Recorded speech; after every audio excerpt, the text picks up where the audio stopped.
Disposable code versus durable code. This seems to be where the industry is heading from the creation of Ruby on Rails and WordPress, where you can create things relatively quicker than you could before.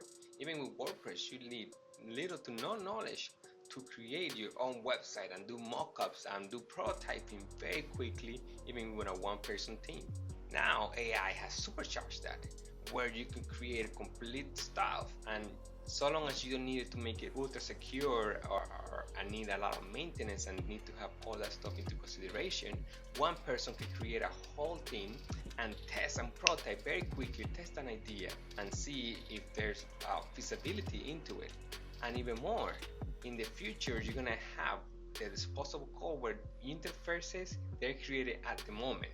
If you need a certain interface, it's not hard-coded into the software. If you need certain buttons to do certain things, it will be created in the moment. You do what you need to do, and then the code gets disposed, gets deleted.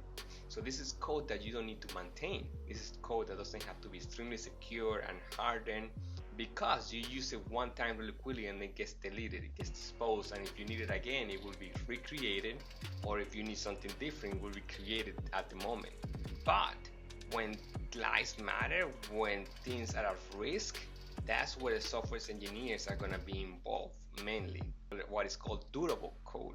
For example, a nuclear plant, you don't want AI running just at the moment code, disposable code, because lives matter, because the risk is so high. Same thing for banking. You're not going to have that in banking, at least not in the infrastructure of banking, because the risk is so high. It needs to be maintained, it needs to be secure.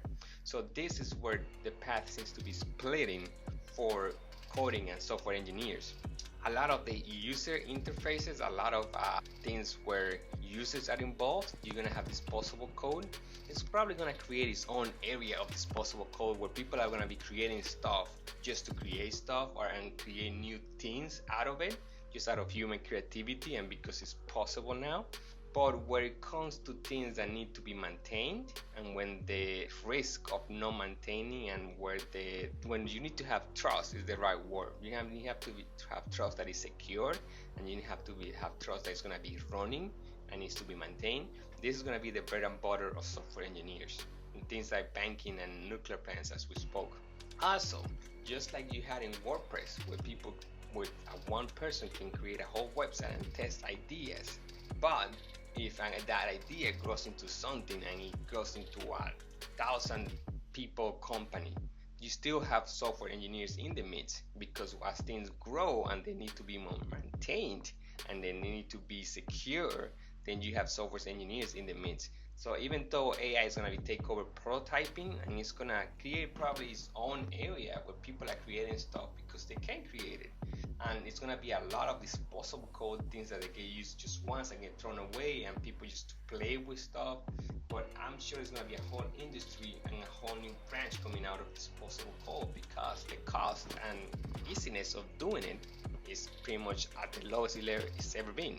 But when it comes to things where trust, reliability, where the risk is high, software engineers are still going to be eating from that, because the world is not ready to just let AI rampage.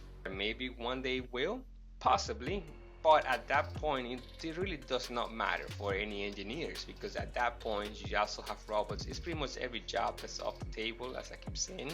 So the only thing that we know for sure is you keep moving forward. If you enjoy coding, if you want to make a career out of coding, I'm still betting that coding, that AI is going to create its own industries and its own jobs, like technology has always done. The people that say that it's not, that it's going to completely take over everything. Well, if it does take over everything and every other job, then it doesn't really matter. It doesn't really matter what you go for. So you might as well go for something that you enjoy, that you want to do, that you're making that choice, not just purely based on money, because the money is going to disappear for everything soon enough, and we are all going to be in universal income. So the point remains, if you enjoy coding, if you're interested in coding, you should go for it. The only thing we know for sure is everything changes, everything moves forward.